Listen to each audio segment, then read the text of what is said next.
The sickening crunch of teeth meeting flesh silenced the entire arena as the wild stallion's jaws clamped down on Judge Montgomery's arm. Emma Thompson froze, heart pounding in her chest, knowing that in this split second, she alone stood between the terrified horse and a death sentence. Before we continue, don't forget to subscribe to the channel, like the video and comment on where you're watching from. Let's get started.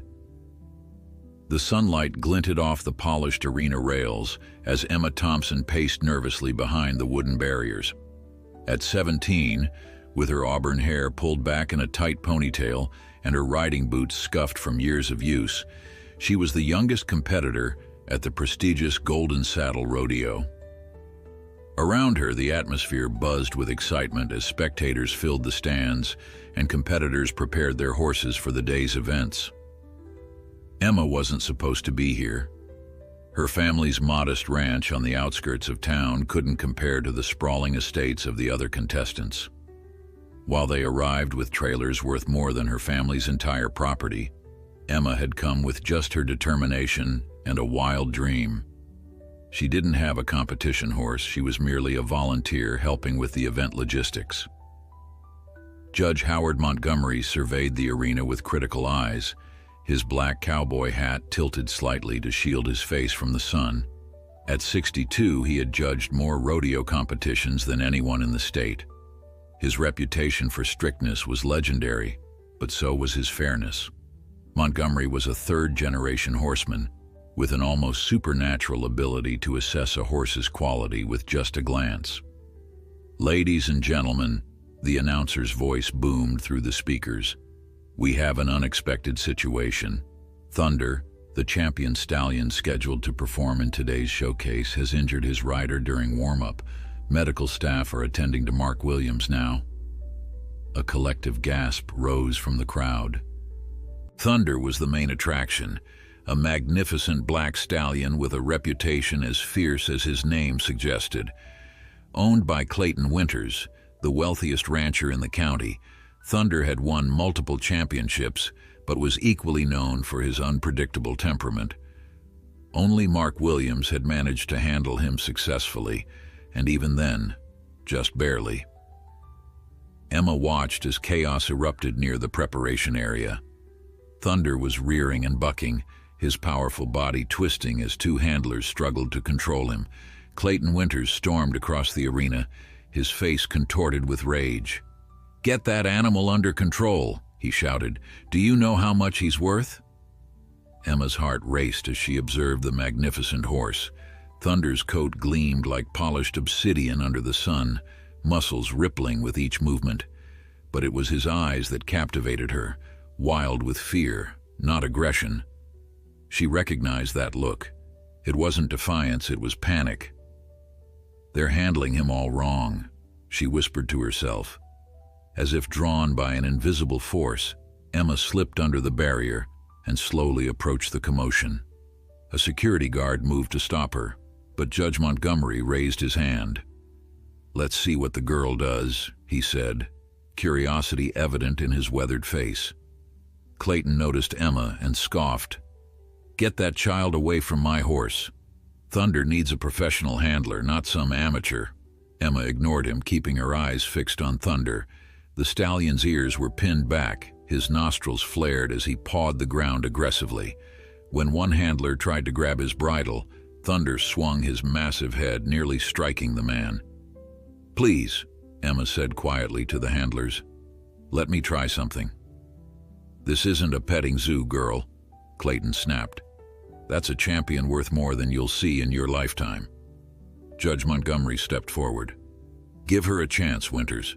Your methods aren't working." Clayton reluctantly stepped back, muttering about liability and incompetence. Emma took a deep breath and began to approach Thunder, not directly, but at an angle. She kept her posture relaxed, her movements slow and deliberate. The crowd fell silent, tension thick in the air. "Hey there, beautiful," she said in a soft, melodious voice that carried just far enough for the horse to hear. "You're scared, aren't you? All this noise, all these people pulling at you." Thunder's ears twitched, pivoting toward the sound of her voice. He was still agitated, but his rearing had stopped. Emma continued her careful approach, never breaking eye contact with the stallion. "I'm not going to hurt you," she continued, her voice steady despite her pounding heart. "I just want to help." When she was about 10 feet away, Thunder snorted and pawed the ground aggressively. Emma stopped immediately, respecting his boundary. Instead of pushing forward, she simply stood, palm outstretched, and waited. Judge Montgomery watched with growing interest. In 40 years of working with horses, he'd rarely seen someone read a horse's body language so intuitively. The girl wasn't imposing her will on the animal, she was communicating with it. For what seemed like an eternity, Emma and Thunder remained in a standoff. The crowd watched in hushed anticipation.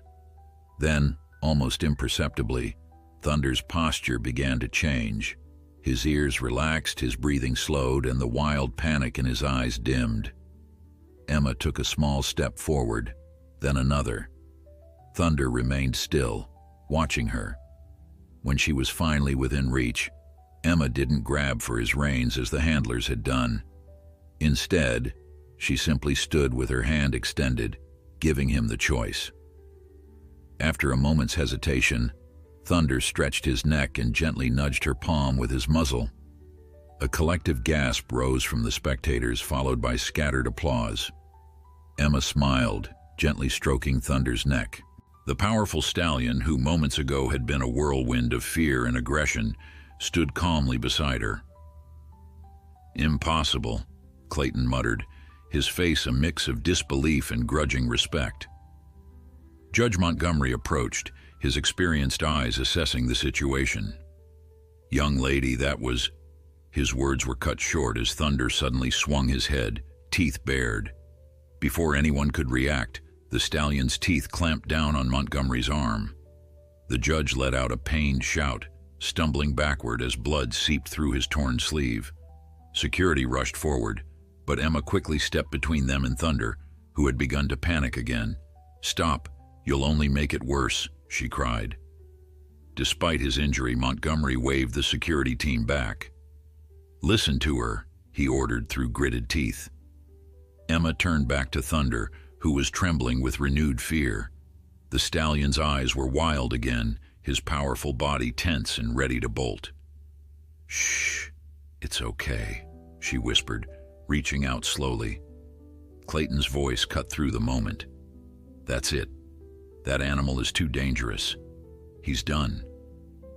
Emma glanced over her shoulder, seeing the cold determination in Clayton's eyes.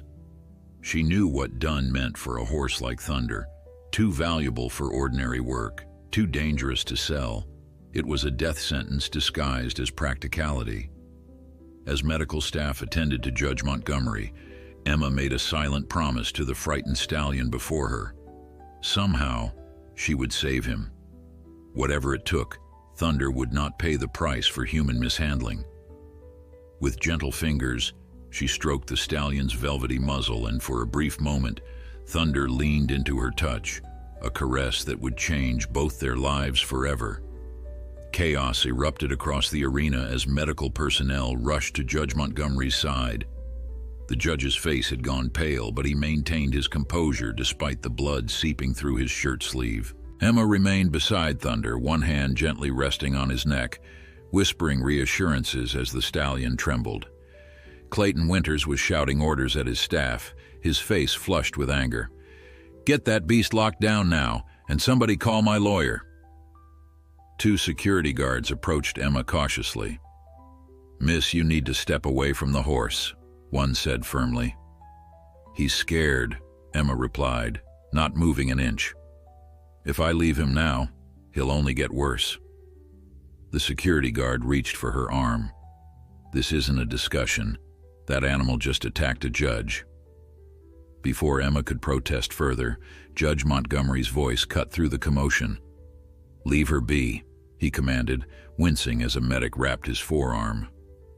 "The girl stays with the horse." Clayton stormed over, his expensive boots kicking up dust. "Montgomery, have you lost your mind? That horse nearly took your arm off, and you want to leave it with some teenage girl?" The judge fixed Clayton with a steely gaze. "I've been around horses longer than you've been alive, Winters. What happened was my fault, not the horses. I approached too quickly after the animal was already stressed." He nodded toward Emma. "Besides, she's the only one he's responding to right now." Emma felt a surge of gratitude toward the judge. Despite his injury, he was defending both her and Thunder. She continued to stroke the stallion's neck, feeling his racing pulse gradually slow beneath her fingers. Clayton wasn't satisfied. "That horse is worth nearly $100,000. I'm not risking my investment on your judgment or her amateur handling." "Then perhaps you should have invested in proper training instead of just ribbons and trophies," Montgomery replied coolly. The crowd had begun to murmur, cell phones recording every moment of the confrontation. Clayton seemed to suddenly remember they had an audience and forced his features into a more controlled expression. "Fine," he said through clenched teeth, "but if anything else happens, it's on you." He turned to Emma, eyes narrowed. "And you, don't you dare leave that horse's side until my trailer is ready. We're taking him back to my ranch." Emma nodded, but a chill ran through her at Clayton's tone. She'd heard stories about how he treated horses that didn't perform to his standards. Animals were investments to him, not living beings deserving of patience and understanding. As Clayton walked away, barking orders into his phone, Judge Montgomery approached Emma and Thunder, his injured arm now properly bandaged. "What's your name, young lady?" he asked. "Emma Thompson, sir." "Well, Emma Thompson, I've been judging horses and riders for 40 years, and I've rarely seen anyone with your natural touch." He studied Thunder, who remained calm under Emma's gentle hand. "Where did you learn to handle horses like that?" Emma shrugged slightly. "I didn't really learn it anywhere specific, sir. My family has a small ranch outside town. Nothing fancy, just a few rescue horses nobody else wanted. I guess I just listened to them." Montgomery nodded thoughtfully. "That's precisely it.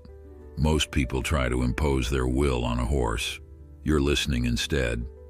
He glanced in Clayton's direction. "Thunder needs someone who understands him, not someone who sees him as a blue ribbon machine."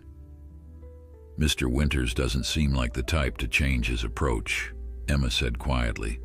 "No, he's not." The judge's expression darkened.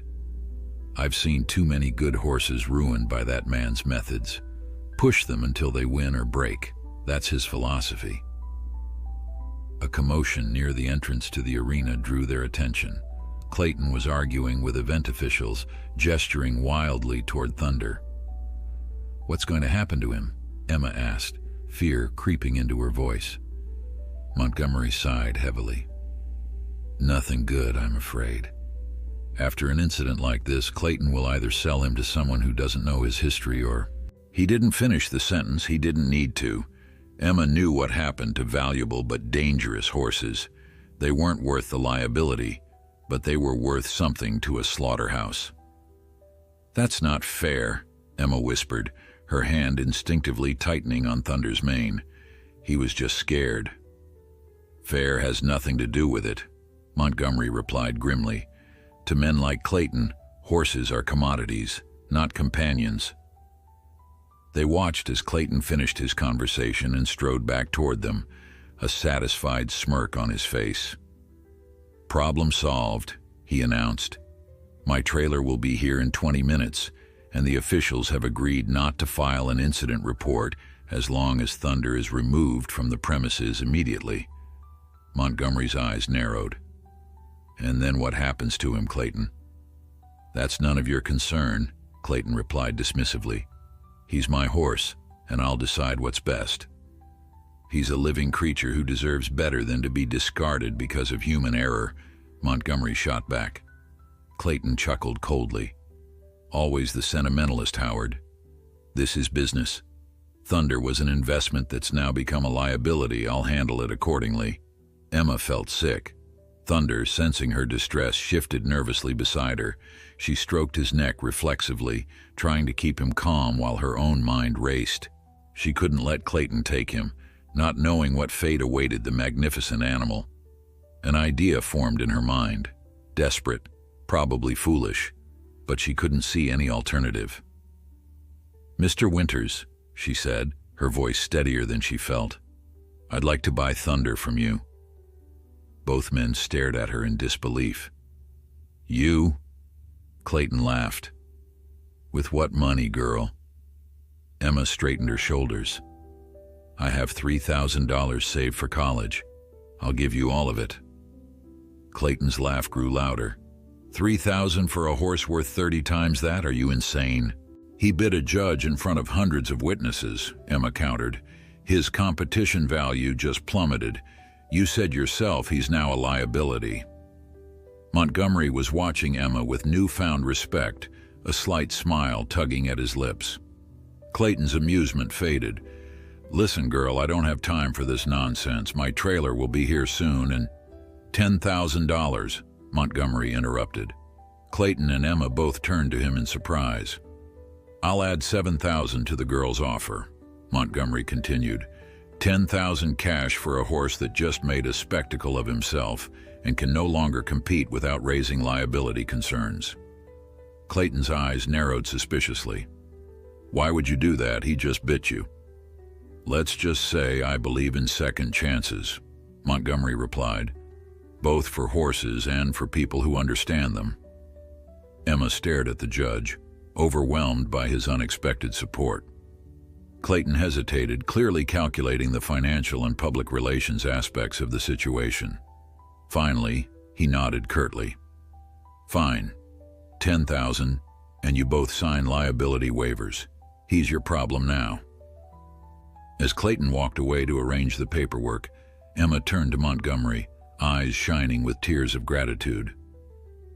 "I don't know how to thank you," she whispered. The judge smiled, the lines around his eyes crinkling. "Just promise me one thing, Emma Thompson. Promise me you'll give this horse the chance he deserves." Emma looked at Thunder, who was watching her with those intelligent eyes that had first captured her attention. In that moment, it felt like a pact between them, one soul recognizing another. "I promise," she said softly, sealing a commitment that would change both their lives forever. The journey home was tense. Emma sat in the passenger seat of Judge Montgomery's truck, occasionally glancing back through the rear window to check on Thunder, who followed in a borrowed trailer. Her parents had been stunned when she called to explain what had happened. Their daughter had somehow acquired an expensive, problematic stallion with the help of a rodeo judge she'd just met. Her father's voice had been tight with concern, but he hadn't forbidden it. The Thompsons had always taught their children to stand by their convictions, even when it was difficult. "Your parents are good people," Montgomery commented, seeming to read her thoughts. "Not many would allow their daughter to bring home a horse like Thunder." Emma nodded. "They trust my judgment with horses, though I think they're still in shock." She twisted her hands in her lap. "I still can't believe you did this for me. For Thunder. You don't even know me." Montgomery kept his eyes on the road, his injured arm resting carefully on his leg. "I've spent my life around horses, Emma. I've seen what happens when the wrong people handle them, and what's possible when the right people do." He glanced at her briefly. "What you did in that arena, that wasn't learned. That was instinct. Thunder recognized it before any of us did." They drove in silence for a while, the gentle rocking of the trailer behind them a constant reminder of the responsibility Emma had taken on. "He's going to be a challenge," Montgomery said finally. "You understand that, don't you? Whatever happened to that horse before Clayton got him left scars that aren't visible." "I know," Emma replied quietly, "but everyone deserves a chance to heal." Montgomery smiled at that. "Yes, they do." When they arrived at the Thompson ranch, Emma's parents were waiting by the gate. Her father, Daniel, A tall man with sun-weathered skin and gentle eyes stepped forward to greet them. Her mother, Sarah, stood slightly behind, her expression a mixture of worry and resignation. "Judge Montgomery," Daniel said, extending his hand, "we appreciate you driving our daughter in her new project home." "It was my pleasure, Mr. Thompson. You've raised a remarkable young woman." While the adults spoke, Emma moved to the trailer. Thunder was standing quietly, but his eyes were alert, watching her through the slats. "We're home," she said softly. "It's not fancy, but it's peaceful here. You'll see." Opening the trailer, Emma stood to the side, giving Thunder space to back out at his own pace. The stallion hesitated, nostrils flaring as he took in the unfamiliar scents. Emma waited patiently, making no move to rush him. After a moment, Thunder stepped backward cautiously, his hooves touching the dirt of what would be his new home. Her parents and Montgomery watched from a distance, allowing Emma to handle the situation. As Thunder fully emerged from the trailer, he stood tall, his black coat gleaming in the late afternoon sun. He truly was magnificent, powerful, proud, and alert. "He's beautiful," Sarah whispered, despite her reservations. "And dangerous," Daniel added under his breath. "Howard, are you sure about this?" Montgomery nodded. "I've never been more sure of anything. Watch your daughter with him." Emma was leading Thunder slowly around the yard, letting him explore his new surroundings. The stallion followed her willingly, his initial tension gradually easing as he realized there were no crowds, no loud noises, just open space and the gentle voice of the girl who had rescued him. "I've seen professional trainers with 30 years' experience who couldn't do what she's doing right now," Montgomery observed. "She doesn't command him. She connects with him. It's rare." Daniel sighed heavily. "We've always known Emma had a gift with troubled horses. It's just, this one comes with more baggage than most." "The best ones always do," Montgomery replied with a smile. After giving Thunder time to acclimate, Emma led him to a spacious paddock separate from the other horses. It was better to introduce him gradually, she'd decided. Too much change at once would only increase his anxiety. As she removed his halter, letting him free in the enclosure, Thunder surprised her by not immediately running to the far end as most new horses did. Instead, he stayed near her, his large brown eyes fixed on her face as if trying to understand who this human was and why she felt different from the others. "You're safe now," Emma told him, reaching up to stroke his neck. "I promise." Over dinner that night, Emma explained everything that had happened at the rodeo. Her parents listened attentively, their initial concerns slowly giving way to cautious support as they recognized the depth of their daughter's commitment. "Clayton Winters has a reputation," Daniel said, setting down his fork. "He pushes his horses too hard, too fast. It's all about winning, no matter the cost." "That's why I couldn't let him take Thunder back," Emma explained. "You didn't see his face, Dad. He was already calculating his losses, already deciding Thunder wasn't worth keeping." Sarah reached across the table to squeeze her daughter's hand. "We understand, sweetheart. We're just concerned about your safety. That horse has clearly been through trauma, and traumatized beings can be unpredictable." "I'll be careful," Emma promised. "I'll take it slow with him, build trust gradually." Montgomery, who had stayed for dinner at the Thompsons' insistence, nodded approvingly. "If anyone can rehabilitate that horse, it's Emma, but it will take time and patience." "And what about college?" Sarah asked gently. "You've been saving for years." Emma stared down at her plate. "I can still go, just maybe a semester later. Community college first, to save money." Her parents exchanged glances but didn't argue. They recognized the determination in their daughter's eyes. This wasn't a whim, it was a calling. After dinner, while her parents and Montgomery continued talking, Emma slipped outside to check on Thunder. The night was cool, a gentle breeze rustling through the trees surrounding the property. The stallion was standing at the edge of his paddock, his silhouette outlined against the darkening sky.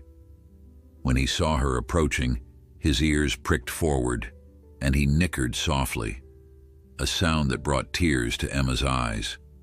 It was the first voluntary greeting he had offered, a tiny sign of trust beginning to form.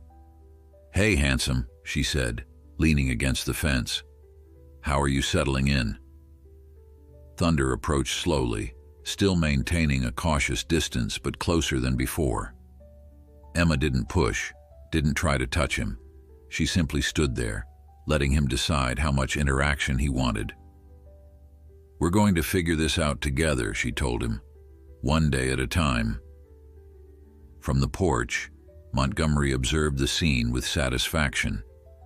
He hadn't told Emma the whole truth about his interest in Thunder. He'd been watching that horse for years, seeing the potential that Clayton's harsh methods were gradually destroying. The incident at the rodeo had simply provided the opportunity he'd been waiting for. As he watched Emma standing quietly with the stallion in the gathering dusk, Montgomery knew he'd made the right decision. Some horses, like some people, just needed to find the right soul to connect with. Thunder had finally found his. "She's something special, isn't she?" Daniel said, joining Montgomery on the porch. "More than you know," Montgomery replied softly. "More than she knows herself." The first light of dawn was just beginning to stretch across the horizon when Emma stepped out onto the porch, 2 steaming mugs of coffee in her hands. Judge Montgomery was already awake, seated in one of the weathered rocking chairs that had been a fixture on the Thompson porch for as long as Emma could remember. The judge had accepted their invitation to stay the night, claiming it was too late to make the drive back to town, though Emma suspected he wanted to see how Thunder's first night at the ranch would go. "Thought you might want this," she said, offering him one of the mugs. Montgomery accepted it with a grateful nod. "You're up early." "Couldn't sleep," Emma admitted, settling into the chair beside him. "I kept thinking about Thunder, wondering if he was okay." "And is he?" Emma smiled. "See for yourself." They both looked toward Thunder's paddock. The stallion was moving around the enclosure with a grace that belied his size, occasionally stopping to graze on the fresh hay Emma had put out the night before. He seemed calmer than yesterday, though still alert, his ears swiveling to catch every sound. "He ate," Emma said, a note of triumph in her voice. "I wasn't sure he would, but when I checked on him last night, he'd eaten most of the hay and drank some water." Montgomery nodded approvingly. "That's a good sign. Stressed horses often refuse food." They sat in comfortable silence for a while, watching as the ranch came to life around them. Emma's father emerged from the barn, feeding buckets in hand, moving efficiently from one paddock to another as he tended to the other rescue horses that called the Thompson Ranch home. "Your parents have done good work here," Montgomery observed. "How many horses do they have now?" 8, not counting Thunder," Emma replied. "All rescues of one kind or another. Most of them came from bad situations. Neglect, abuse, abandonment. Dad can't stand to see an animal suffer. Like father, like daughter," Montgomery said with a smile. Emma blushed slightly at the compliment. "I learned everything I know from my parents. They never turn away an animal in need, even when we can barely afford to feed another mouth." She hesitated, then added quietly, "That's why I couldn't let Clayton take Thunder back. I knew what would happen to him." Montgomery's expression darkened. "Clayton Winters has ruined more good horses than I care to count. He demands perfection, and when they inevitably fall short, he discards them and moves on to the next prospect." "How does someone get like that?" Emma wondered aloud. "How can you work with horses and not feel something for them?" "Some people see only what they can get from an animal, not what they can give back," Montgomery replied. "Clayton's family has always been that way. 3 generations of winning at any cost. A comfortable silence fell between them again as they finished their coffee. Emma found herself studying the judge covertly, wondering about his own history with horses. There was something in the way he spoke about them, a depth of understanding that went beyond professional knowledge. As if sensing her curiosity, Montgomery spoke again. "I was about your age when I found my first rescue, a half-starved mare someone had abandoned in a field near our property. She was so weak she could barely stand, but there was something in her eyes that wouldn't quit." He smiled at the memory. "Everyone told me to call the authorities, let them handle it, but I couldn't bear the thought of leaving her there another minute." "What happened to her?" Emma asked. "Nursed her back to health, despite everyone telling me it was a waste of time. 6 months later, she was the sweetest, most loyal horse you could imagine. Stayed with me for 18 years. His voice softened with the memory. "That's when I learned that sometimes the horses that come to us broken are the ones that give the most in return once they heal." Emma nodded, understanding perfectly. She'd seen it with every rescue at their ranch, the transformation from fear to trust, from pain to peace. It was what made all the hard work worthwhile. The sound of hoofbeats drew their attention as Daniel approached on horseback, leading another horse behind him. It was Willow, a gentle mare who had been with the Thompsons for years, now fully rehabilitated from the neglect she had suffered at her previous home.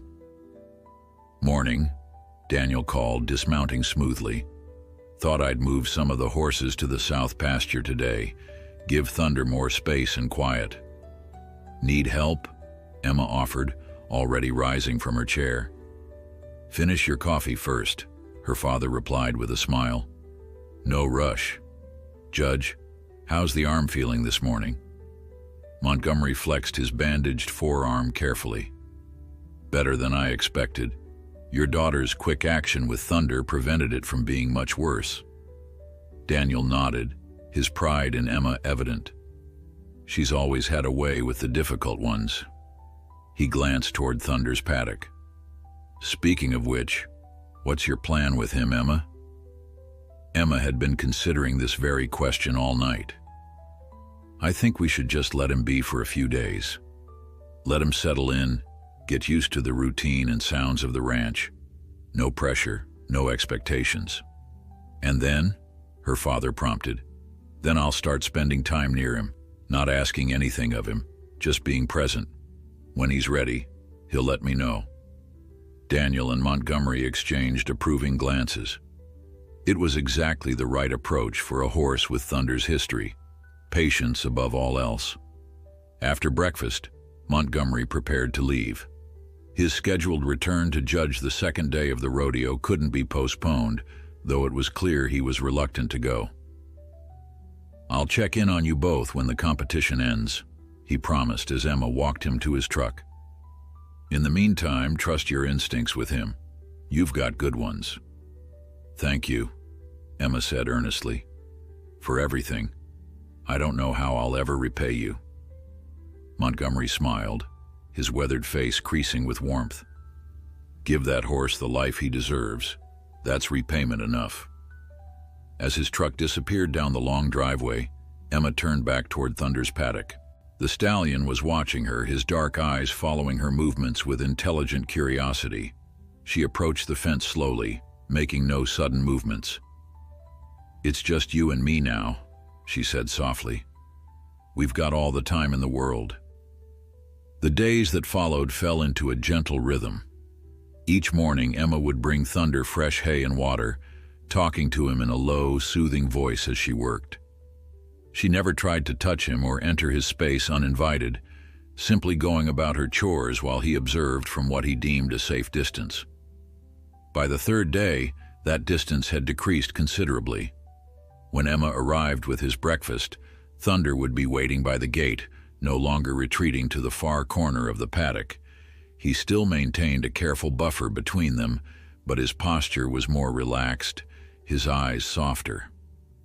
On the fourth morning, Emma arrived to find Thunder standing directly at the gate. When she approached, he extended his neck over the fence, nostrils flaring as he took in her scent. Hardly daring to breathe, Emma remained perfectly still as the stallion's muzzle hovered inches from her shoulder. Then, so gently she might have imagined it, Thunder's soft nose brushed against her arm, the briefest of touches, but a monumental breakthrough. "Hello to you too," Emma whispered, tears springing to her eyes. "Nice to officially meet you." That first touch was the beginning of a transformation for both Thunder and Emma. Each day brought small victories.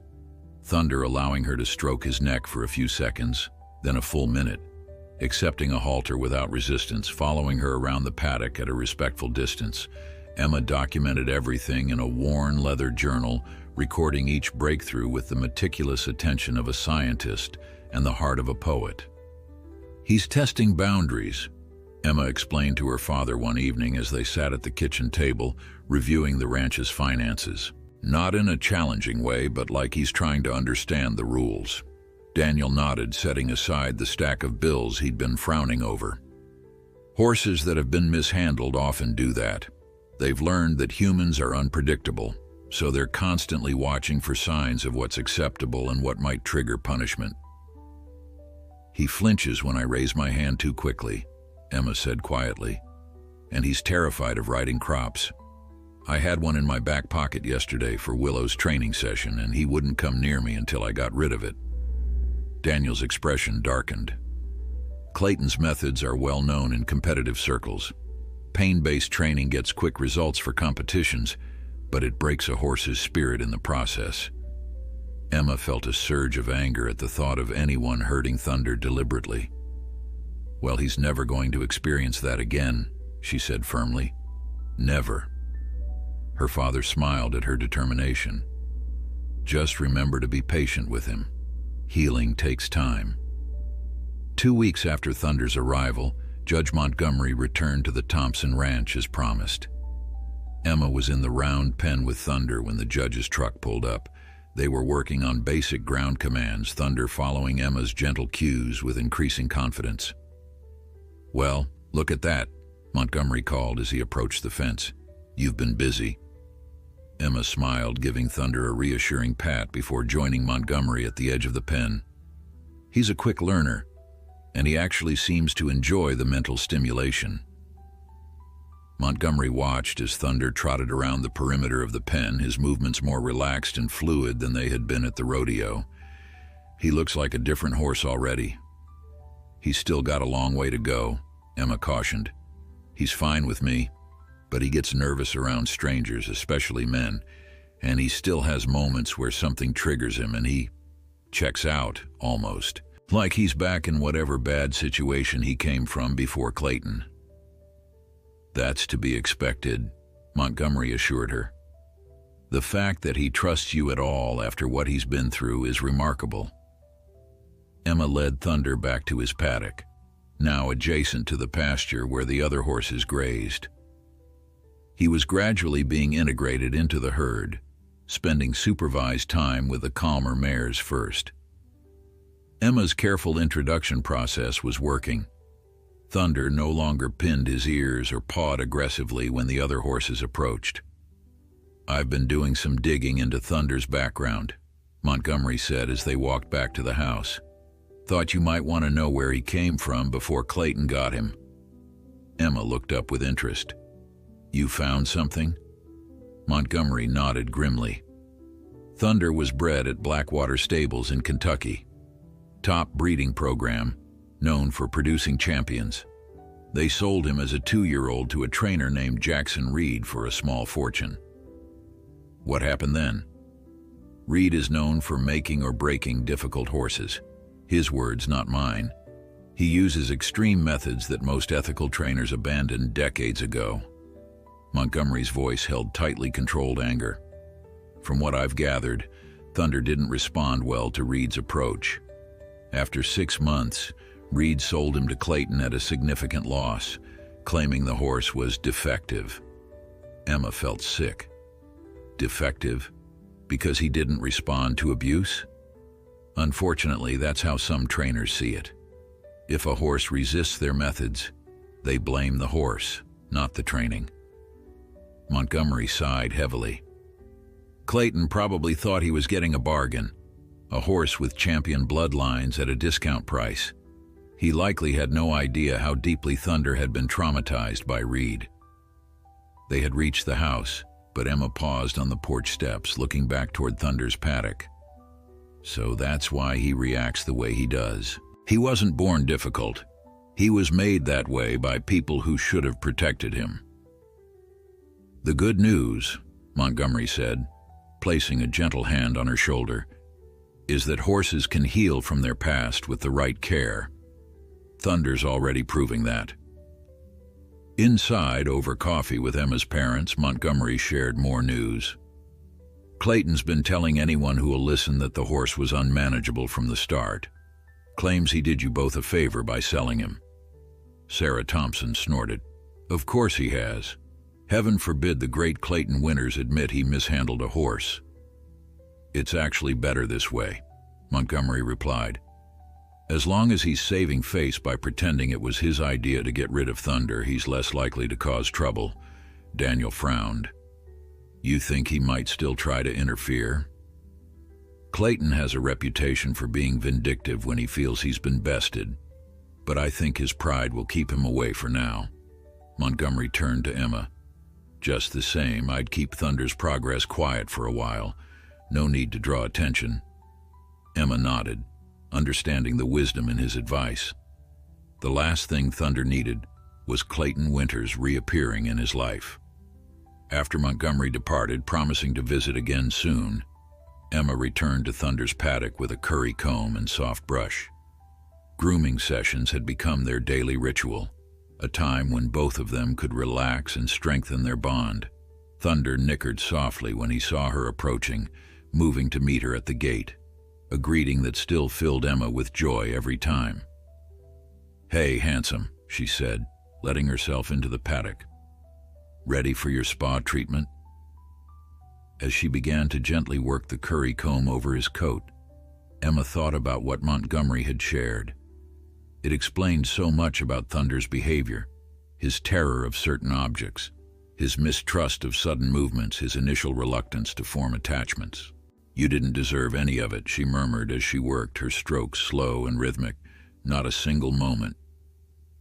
Thunder responded by leaning slightly into her touch, a sign of trust that brought tears to Emma's eyes. Each day he gave her a little more of his confidence, allowed her a little closer to his wounded heart. When she finished grooming, Emma simply stood beside him, one hand resting lightly on his shoulder.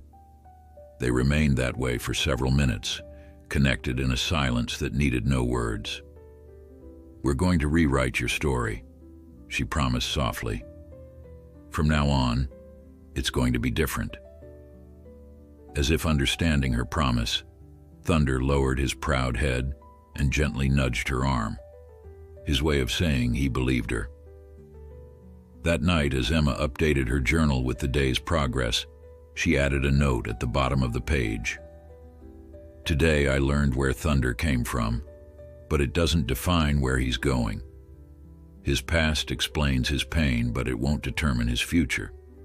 That's for us to write together, one day at a time. She closed the journal and placed it on her nightstand, feeling a renewed sense of purpose. Thunder had survived his past. With her help, he would do more than that. He would thrive in spite of it. Summer stretched into fall, painting the countryside in rich amber and gold. Thunder's transformation continued steadily under Emma's patient guidance. The stallion, who had once been deemed dangerous, now greeted her with enthusiastic nickering whenever she approached his paddock, his dark eyes warm with recognition and trust. Emma had established a consistent routine that Thunder thrived on, morning grooming followed by ground exercises that engaged his mind as well as his body, then afternoons of free time in the pasture with his new equine friends. The other rescue horses had gradually accepted him into their herd, and Thunder seemed to find comfort in their company, particularly that of Willow, the gentle mare who had become his closest companion. It's like he's becoming the horse he was always meant to be, Emma told her mother one crisp October morning as they watched Thunder play in the pasture, tossing his head and cantering with newfound joy. Like he's finally discovering what it means to just be a horse. Sarah smiled, wrapping an arm around her daughter's shoulders. That's because of you, Emma. You gave him the space and time to heal. I still haven't tried riding him, Emma admitted. I'm not sure if I should. There's no rush, Sarah replied. If it happens, it happens. If not, he's still a valuable member of this family. Family. That was exactly what Thunder had become. Not a project, not a challenge to overcome, but a beloved member of their unconventional family of humans and rescued horses. Later that day, Emma was brushing Thunder in his stall when Judge Montgomery's truck appeared on the driveway. His visits had become regular over the past months, his interest in Thunder's progress evolving into a genuine friendship with the Thompson family. Perfect timing, Emma called as he approached the barn. I was just about to work with Thunder in the round pen. Want to watch? Montgomery smiled, tipping his hat in greeting. Wouldn't miss it. As they walked to the round pen, Emma leading Thunder with just a loose rope draped over his neck, Montgomery observed the easy rapport between them. Gone was the explosive tension that had characterized the stallion at the rodeo. In its place was a calm attentiveness, a willingness to follow Emma's lead without fear or resistance. I've got something to show you, Emma said once they reached the round pen. Watch this. She removed the lead rope entirely and stepped back, leaving Thunder completely free. Then, with subtle body language, a slight shift of her weight, a gentle hand gesture, she directed him to walk, trot, and change direction. Thunder responded to each cue with remarkable precision, his eyes never leaving her, his movements fluid and willing. Liberty work, Montgomery observed, clearly impressed. He's reading your body language like a book. Emma nodded, pride evident in her smile. We've been practicing for weeks. At first he was confused. I think he was so used to being controlled with force that he didn't understand how to respond to subtle cues. But once he realized I was actually communicating with him, not demanding from him, everything changed. She demonstrated a few more exercises, Thunder moving around her in graceful patterns, stopping and starting in perfect synchronization with her movements. The connection between them was palpable, a silent conversation flowing back and forth. I've judged thousands of horses in my career, Montgomery said softly, and I've rarely seen anything like this. It's not just training, it's a genuine partnership. Emma ended the session by calling Thunder to the center of the pen. The stallion approached and lowered his head, allowing her to stroke his forehead in the spot he particularly enjoyed. His eyes half closed in contentment. He's ready, Montgomery said suddenly. Emma looked up. Ready for what? To be ridden. Look at him. He's balanced, confident, and completely tuned into you. If you're going to try, now's the time. Emma hesitated, her hand still resting on Thunder's forehead. The thought had crossed her mind more than once in recent weeks, but she'd been reluctant to push too far, too fast. I don't know. What if it triggers bad memories for him? It might, Montgomery acknowledged, but it also might be the final hurdle in his rehabilitation, a chance to redefine what being ridden means. With you, it could be a positive experience instead of a painful one. Emma considered his words carefully. She'd worked with Thunder long enough to recognize his moods, to know when he was receptive to new challenges and when he needed space. Today, he seemed particularly centered and calm. Maybe just for a minute, she decided. If he shows any sign of stress, I'll stop immediately. With Montgomery's help, she gathered the necessary equipment, a soft saddle pad, a lightweight saddle, and a simple bridle with a gentle bit. Each item was introduced to Thunder slowly, allowing him to see and smell it before it was placed on his body. To Emma's relief, Thunder accepted the saddle without objection, though his muscles tensed slightly when the girth was tightened. She spent several minutes just walking him around the pen with the saddle in place, praising him lavishly for his courage. "Take it slow," Montgomery advised as Emma prepared to mount. "Remember, this is a huge step for both of you." Emma nodded, her heart pounding with a mixture of excitement and apprehension. She placed her foot in the stirrup and slowly, gently raised herself up, pausing halfway to gauge Thunder's reaction. The stallion stood still, his ears flicking back to track her movement but showing no signs of panic. With a deep breath, Emma swung her leg over and settled lightly into the saddle. Thunder's back stiffened momentarily, and Emma froze, giving him time to process this new sensation.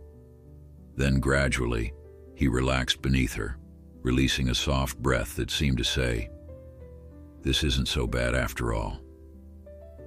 "Good boy," Emma whispered, leaning forward to stroke his neck. "You're doing so well." For several minutes, they simply stood in the center of the pen, Emma sitting quietly in the saddle while Thunder adjusted to her weight. When she finally asked him to walk forward with the lightest pressure of her legs, he responded willingly, taking careful steps around the perimeter of the pen. Montgomery watched with visible emotion as horse and rider moved together in perfect harmony, Emma's body swaying gently with Thunder's stride, her hands soft on the reins. After a few circuits, she guided Thunder back to the center and dismounted smoothly, immediately rewarding him with affectionate scratches and heartfelt praise. "You did it," Montgomery said, his voice slightly hoarse. "Both of you." Emma pressed her face against Thunder's neck, overwhelmed by the significance of what had just occurred. This horse, who had known such fear and pain at human hands, had trusted her enough to carry her on his back, an act of faith that humbled her completely. "No," she replied, smiling through tears. "He did it. I just showed him that he could." After returning Thunder to his paddock with extra treats and endless praise, Emma and Montgomery walked back to the house in companionable silence, both still processing the emotional impact of the moment they had shared. "There's something I need to tell you," Montgomery said finally, his tone turning serious. "Clayton Winters has been asking questions about Thunder." Emma stopped walking, a chill running through her despite the warm autumn sun.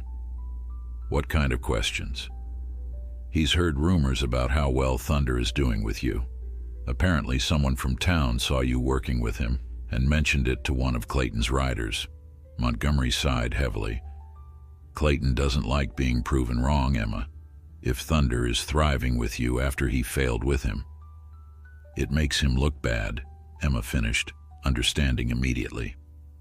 "So what does that mean for us?" Montgomery's expression was grim. "It means we need to be careful. Clayton has influence in this county, and he's not above using it when his ego is bruised."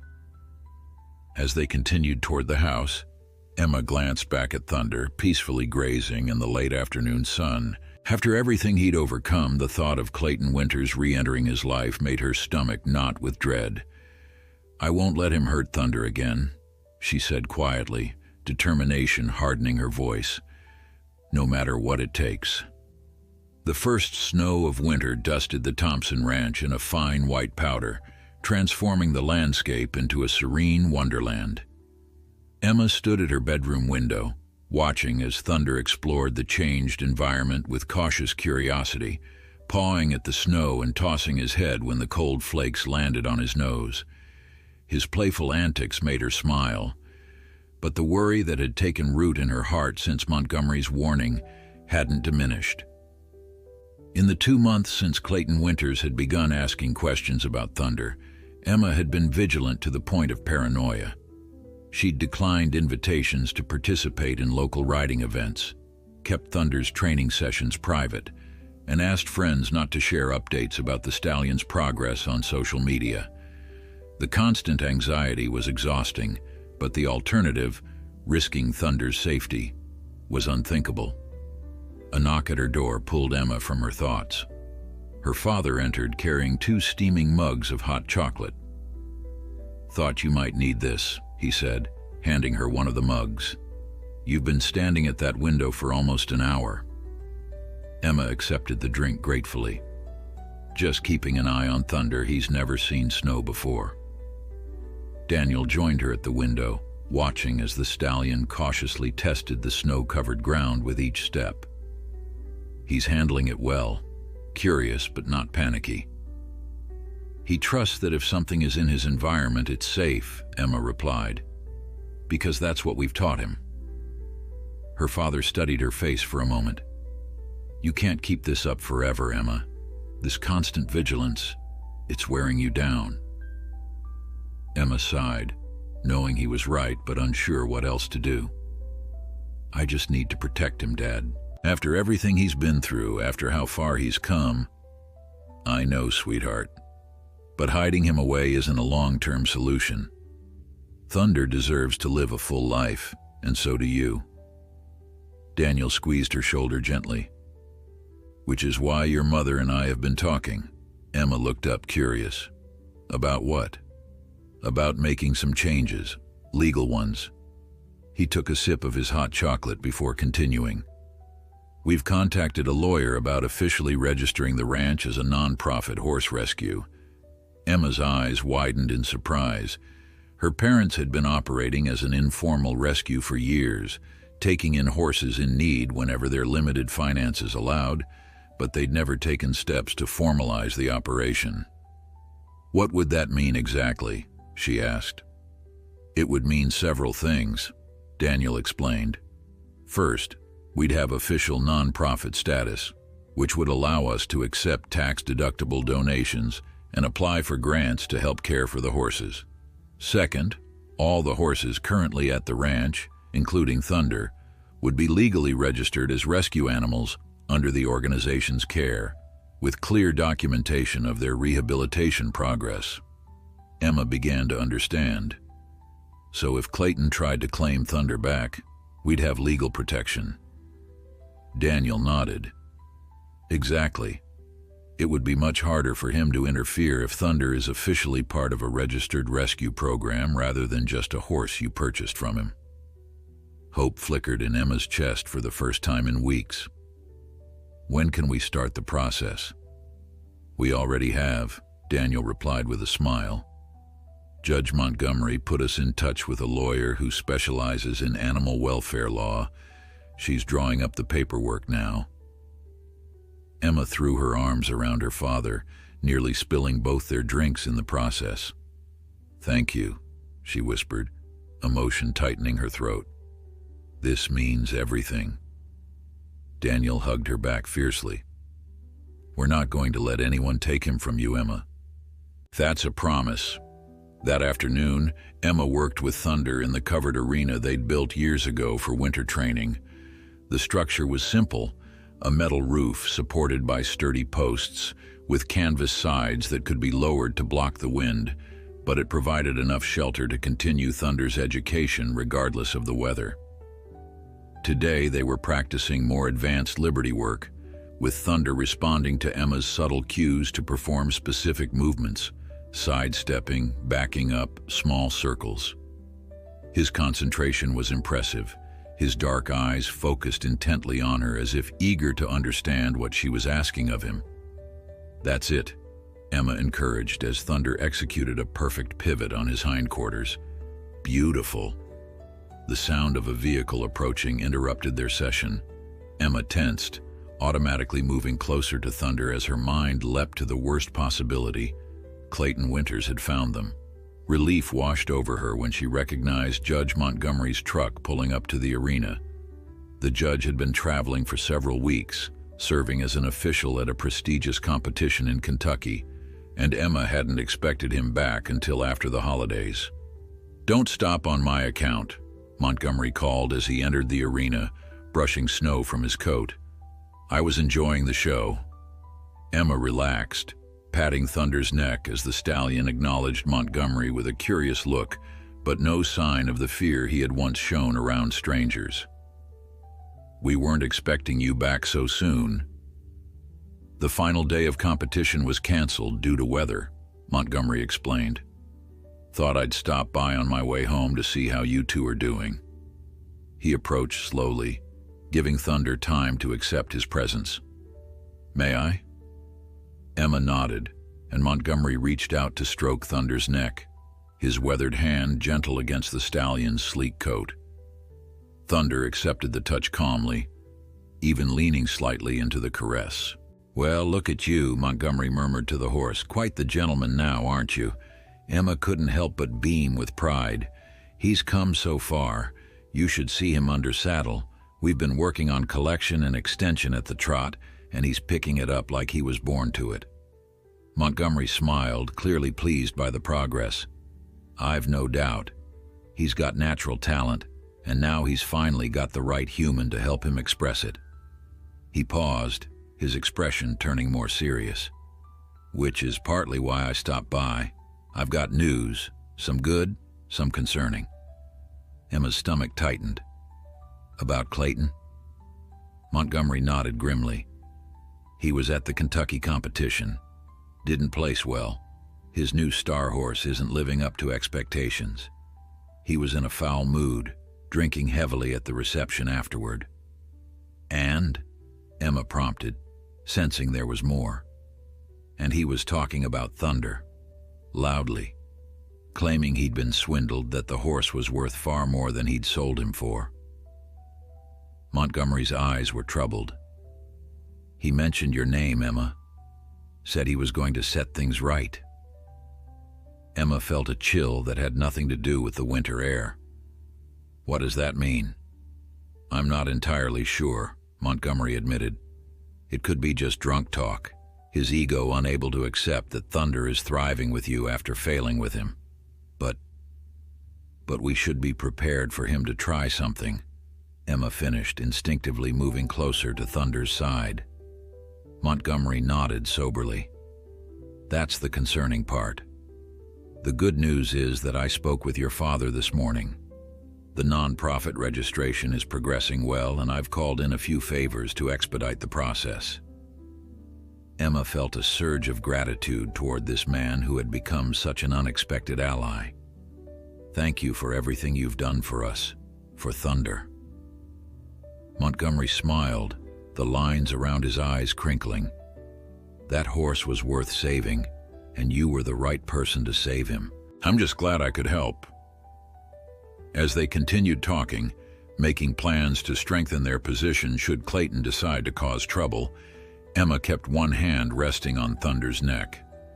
The stallion stood quietly beside her, seemingly content despite the serious conversation happening around him.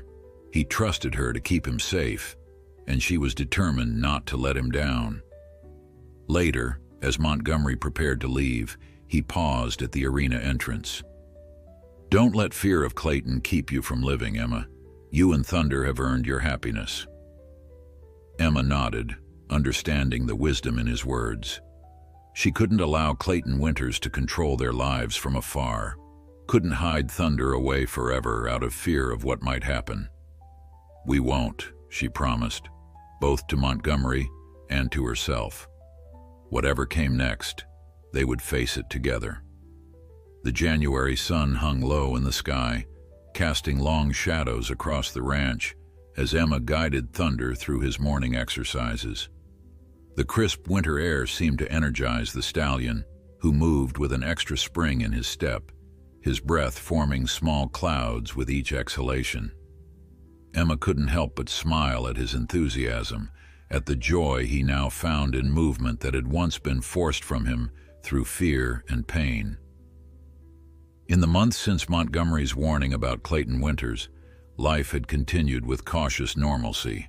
The Thompson Ranch was now officially registered as the Second Chance Equine Rescue, complete with proper documentation for each of their horses, including Thunder.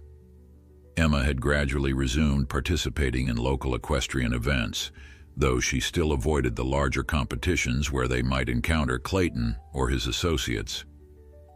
Looking good, you two, Sarah called from the fence, where she was hanging a newly painted sign bearing the rescue's name and logo, a simple silhouette of a horse with outstretched wings. Thunder's trot is getting more collected every day. Emma transitioned the stallion to a walk, patting his neck appreciatively. He's a natural. Sometimes I think he's teaching me more than I'm teaching him. Sarah smiled at her daughter's obvious pride. The best partnerships are like that, both sides learning from each other. She secured the last corner of the sign and stepped back to admire her handiwork. What do you think? Will Judge Montgomery approve when he stops by later? It's perfect, Mom, Emma assured her, guiding Thunder to the gate. Though I still can't believe he's bringing a reporter with him. Sarah's expression turned serious. It's a smart strategy, Emma. Getting Thunder's story out there, showing the world what you've accomplished with him, it creates a public record that would make it much harder for Clayton to interfere. Emma nodded, understanding the logic, but still feeling uneasy about the attention. I know. I just hope it doesn't backfire. After cooling Thunder down and returning him to his paddock with a fresh apple as a reward, Emma headed to the house to prepare for the afternoon's visitors. She'd just finished changing into clean jeans and a presentable sweater when her father called from downstairs. Emma, they're here early. Her heart rate quickening, Emma hurried down to find Judge Montgomery in the living room, accompanied by a petite woman with curly red hair and intelligent green eyes.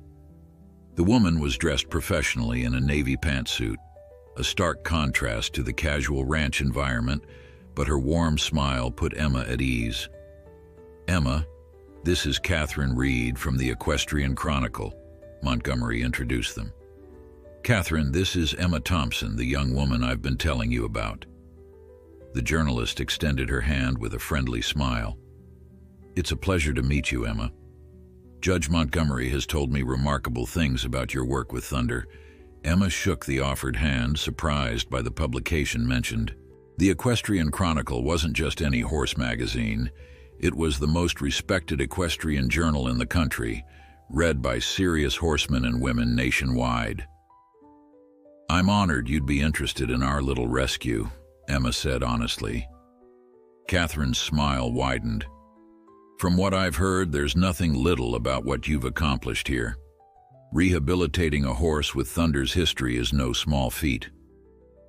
After introductions were complete and refreshments served, Catherine explained her interest in Thunder's story. We're doing a special issue on equine rehabilitation, horses that have overcome abuse or trauma to lead fulfilling lives. Judge Montgomery suggested that Thunder might be the perfect centerpiece for the feature. Emma glanced at Montgomery, who nodded encouragingly. Thunder's journey represents everything our special issue aims to highlight, Catherine continued.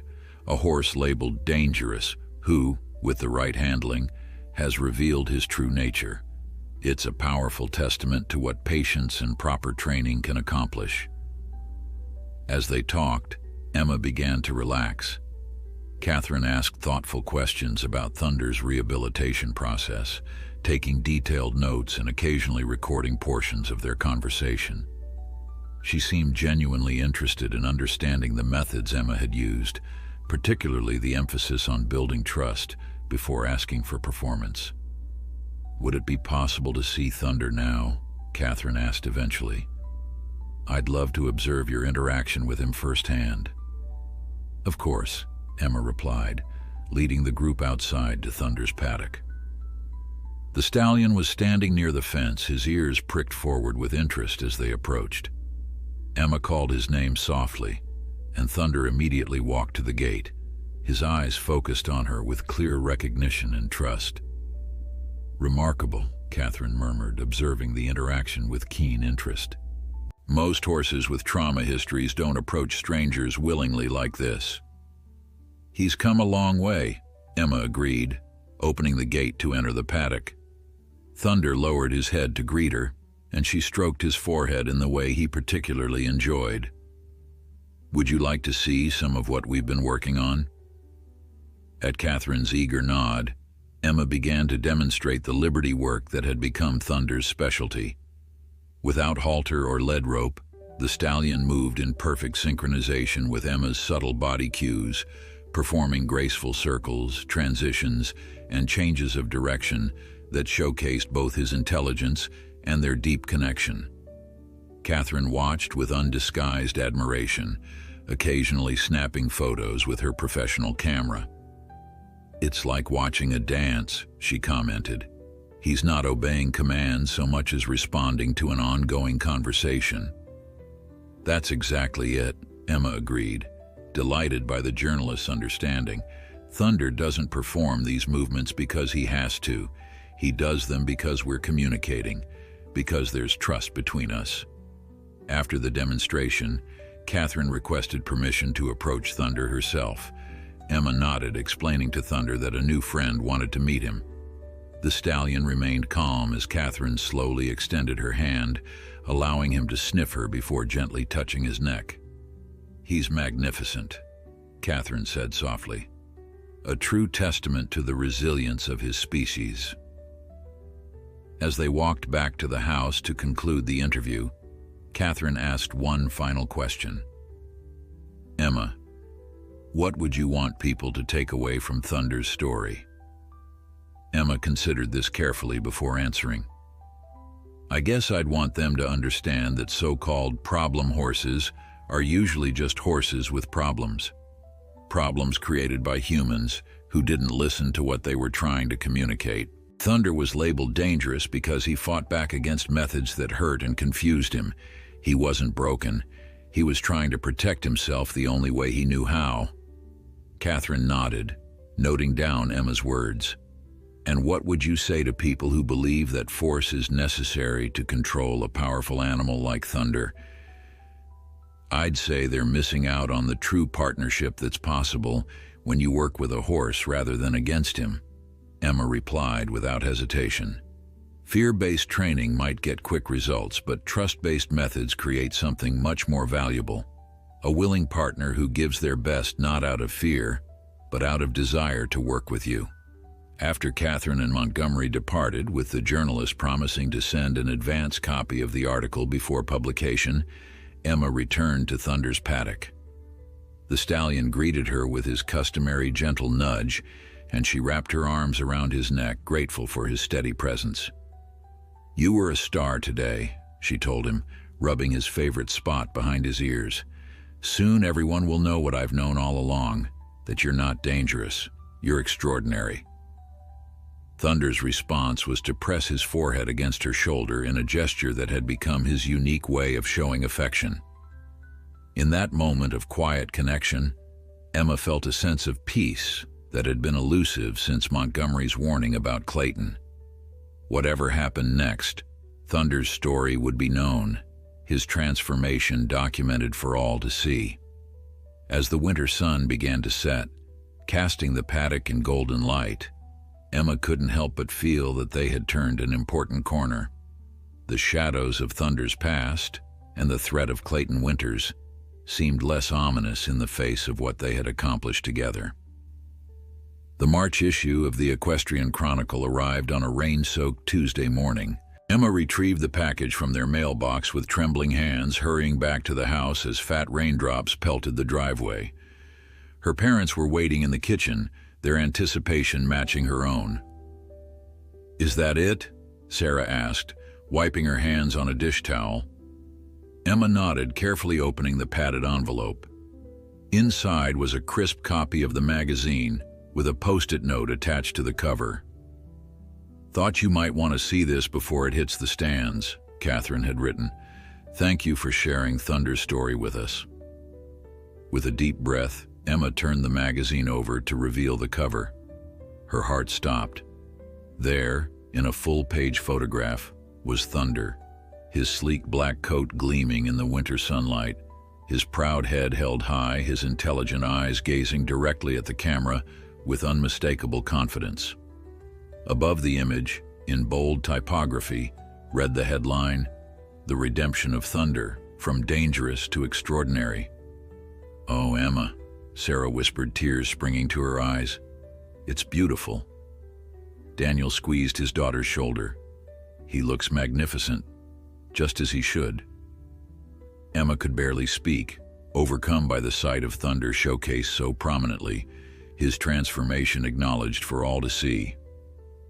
Hands shaking slightly, she opened the magazine to find Catherine's article. Not just a small feature, but an 8-page spread complete with numerous photographs documenting Thunder's journey from the frightened, aggressive stallion at the rodeo to the confident, willing partner he had become. Catherine's writing was eloquent and compassionate, detailing Thunder's history of abuse, his infamous incident with Judge Montgomery, and the patient rehabilitation process that had helped him heal.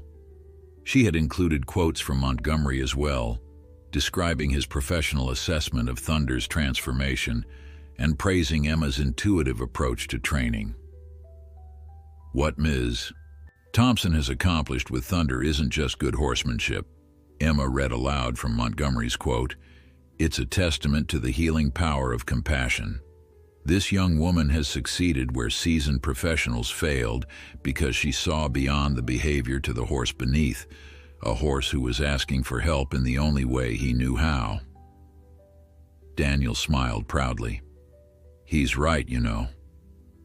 Emma continued reading silently, soaking in Catherine's thoughtful analysis of how Thunder's story represented a larger issue in the equestrian world, the tendency to label horses as problem animals when the real problem lay in human mishandling. The article was a powerful indictment of harsh training methods and a compelling argument for patience and understanding in horse rehabilitation. Near the end of the feature, Catherine had included a section about the Second Chance Equine Rescue, highlighting the Thompson family's dedication to giving traumatized horses a new beginning. There was even a small sidebar with information on how readers could donate to support their work. This is more than I ever expected, Emma said finally, looking up from the magazine with tears in her eyes. Catherine really understood what we're trying to do here. And now thousands of other people will understand too, Sarah added, her voice thick with emotion. Over the next few days, the impact of the article became increasingly apparent. The rescue's email inbox filled with messages from readers touched by Thunder's story, many including donations to support their work. Local news stations called requesting interviews, and several respected trainers reached out to offer their services as volunteers. Most meaningful to Emma, however, were the messages from other owners of difficult horses seeking advice and sharing their own rehabilitation stories. Thunder's journey had given them hope that their own troubled horses could heal with the right approach. A week after the magazine hit the stands, Judge Montgomery arrived at the ranch with news. The article's making waves in the equestrian community, he reported, settling into a chair on the Thompsons' porch. I've had calls from colleagues across the country asking about Thunder and your methods, Emma. Emma, who had been brushing Thunder nearby, smiled at the judge's obvious pride. Catherine did a beautiful job telling his story. I'm just glad people are responding to the message about rehabilitation rather than punishment. Montgomery nodded, but his expression remained serious. Not everyone is pleased, though. Clayton Winters has been making noise. Emma's hand stilled on Thunder's neck. What kind of noise? The kind you'd expect. He's telling anyone who will listen that the article is exaggerated, that Thunder was never abused, that he was sold because he wasn't competition material, not because of behavioral issues. Montgomery sighed heavily. He's particularly incensed about the parts that reference his training methods. Daniel, who had joined them on the porch, frowned. Is he threatening legal action? Not yet, Montgomery replied. But he's been asking questions about the rescue's licensing, looking for technicalities to exploit. And he's been claiming that Thunder was sold under false pretenses. Emma felt a knot of anxiety tighten in her stomach. What does that mean for us? It means we need to be prepared, Montgomery said firmly. Your non-profit status and proper documentation for Thunder are our best defenses. Clayton can make all the noise he wants, but legally you're on solid ground. Despite Montgomery's reassurances, Emma found herself watching the driveway, with renewed vigilance in the days that followed. Her previous sense of security eroded by the knowledge that Clayton was actively looking for ways to retaliate. She took to riding Thunder only in the covered arena rather than the open fields where they usually exercised, unwilling to risk being spotted by anyone who might report back to Clayton. Thunder, sensitive to her tension, became more alert as well, his ears constantly swiveling to catch sounds from the road, his body language reflecting Emma's anxiety. It pained her to see his hard-won confidence affected by her own fears, but she couldn't shake the feeling that Clayton Winters wouldn't simply accept the public recognition of his failure with Thunder. "I'm sorry, boy," she whispered one afternoon, resting her forehead against Thunder's neck after a particularly tense riding session where they'd both been distracted by a car driving slowly past the ranch. "I don't mean to make you nervous," Thunder responded by gently nudging her shoulder as if to say he understood. His quiet acceptance of her mood, his willingness to trust her even when she was clearly worried, brought tears to Emma's eyes. "I won't let him take you," she promised, stroking the stallion's sleek neck, "no matter what." That evening, as Emma updated Thunder's progress journal, a habit she'd maintained since his first day at the ranch, she found herself reviewing their journey together. The earliest entries documented his fear and aggression, his reluctance to be touched, his panic at sudden movements. Page by page, the entries showed his gradual transformation, the first time he allowed her to stroke his face, his first willing steps beside her without a lead rope, his growing curiosity about the world around him. The contrast between the frightened, dangerous horse of those early entries and the confident, trusting partner he had become was striking. Clayton Winters might try to diminish what they had accomplished together, might attempt to twist the narrative to protect his reputation, but the truth was documented in these pages and, more importantly, in Thunder himself. Emma closed the journal, a sense of resolve replacing her anxiety. They had come too far to be defeated by Clayton's wounded pride. Whatever he might try, she would find a way to protect Thunder and the bond they had forged. As if sensing her determination, Thunder nickered softly from his stall, the sound warm and reassuring in the quiet evening air. Emma smiled, drawing strength from his unfaltering trust. Together, they had already overcome so much. Together, they would face whatever came next. The confrontation Emma had been dreading arrived on a perfect spring morning, when the air was sweet with the scent of wildflowers and the meadows surrounding the ranch were erupting in vibrant green. She was in the round pen with Thunder, working on a new Liberty routine they'd been developing, when the sound of vehicles approaching broke their concentration. Emma's heart sank as she recognized Clayton Winters' ostentatious black SUV leading a small convoy up the driveway. Beside it was a truck pulling a horse trailer, a clear statement of his intentions.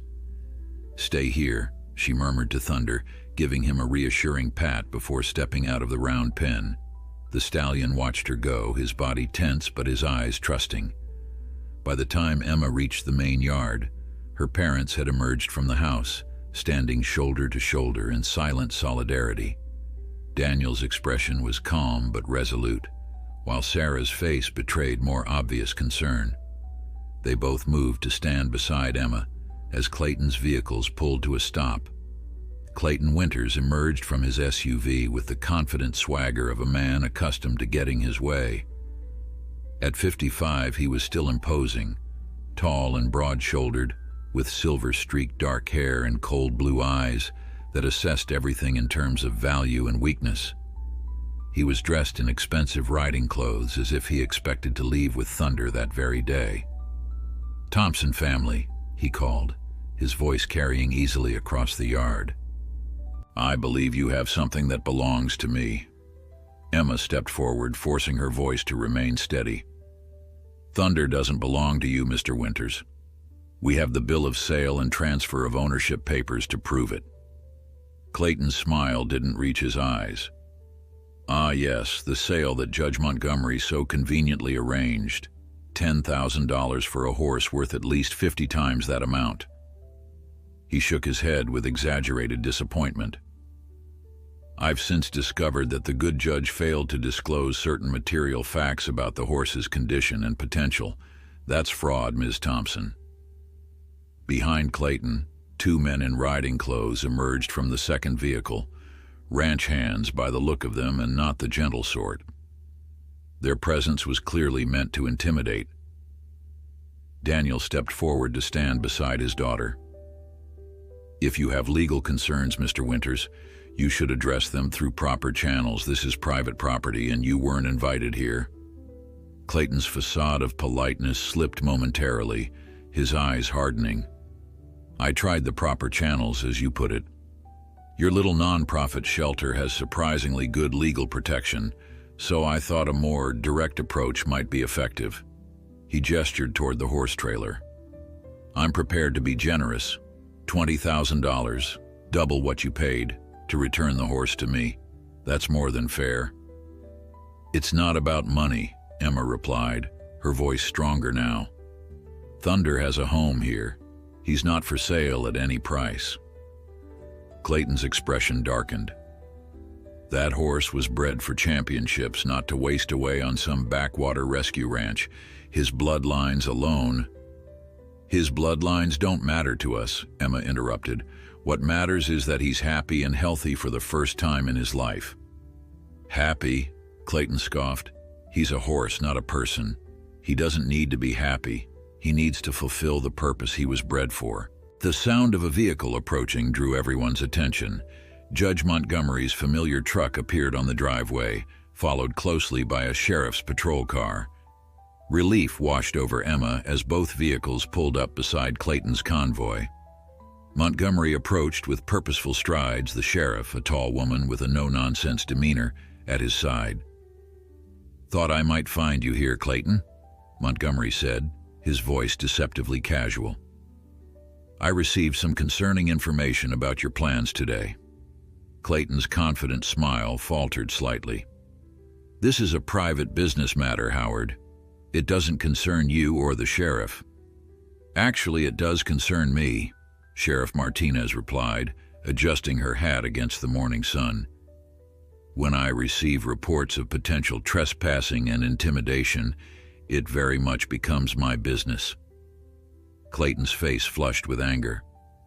"I'm simply here to reclaim my property. That horse is legally owned by the Second Chance Equine Rescue," Montgomery interrupted, producing a folder of documents from inside his jacket. "I have here the bill of sale, signed by you, the transfer of ownership, also signed by you, and the official registration of Thunder as a rehabilitation case with the rescue. All legal, all binding." The sheriff reviewed the documents, nodding slowly. "Seems straightforward to me, Mr. Winters. The horse was sold, fair and square." "There was nothing fair about it," Clayton snapped, his composure cracking. "That horse is worth far more than what I was paid. Howard took advantage of a momentary lapse in judgment on my part." "A momentary lapse in judgment," Emma repeated, her voice quiet but firm. "Is that what you call abandoning an injured horse because he no longer served your purposes? Is that what you call using training methods so harsh that Thunder still flinches at the sight of a riding crop?" Clayton turned to her, eyes blazing. "You know nothing about professional training, girl. Sometimes force is necessary to create champions." "Is that what you told yourself when you had Thunder in your stables?" Emma challenged, her fear giving way to righteous anger. That the fear in his eyes was just part of the process? That his panic and aggression were signs of defiance rather than desperation? Sheriff Martinez stepped between them, her hand raised for peace. "That's enough. Mr. Winters, the documentation is clear. The horse belongs to Ms. Thompson and the rescue. I suggest you leave the premises immediately." Clayton looked from the sheriff to Montgomery, realizing he was outmaneuvered. His face hardened into a mask of cold fury. "This isn't over," he said quietly. "Not by a long shot."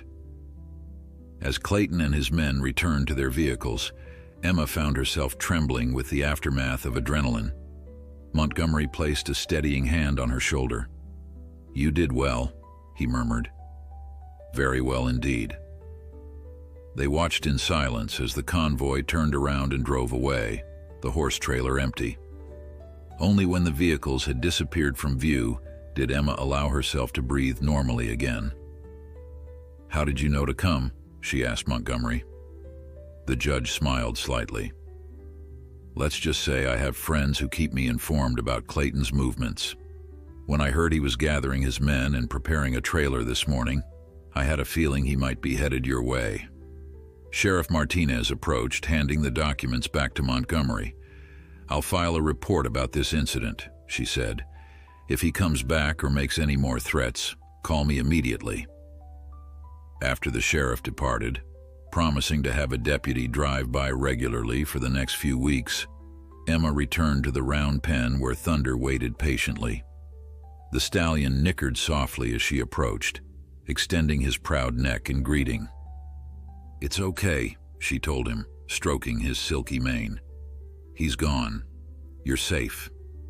Thunder pressed his forehead against her shoulder in his characteristic gesture of affection, and Emma felt the last of her tension melt away.